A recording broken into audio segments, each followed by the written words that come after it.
I'm sitting in a 2012 Dodge Journey. We're going to be adding this aftermarket Prox in. We have no program Proxes in the vehicle, so if I push a button, you see it doesn't move. So we're going to pull the pin and program. So here we go. Dodge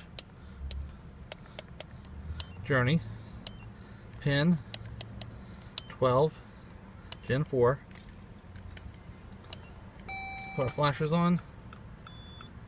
Try it again. Sometimes it takes once or twice. There we go. Read pin 3524. Back out. Key coding. Go under 12. Hazard lights are still on. Program key. Our pin should be stored. It is. Okay. We're going to hold the unlock button down. We're press it once or twice right next to the start button. Once, twice. Okay, 4 keys programmed. Now, if I put my foot on the brake, there we go.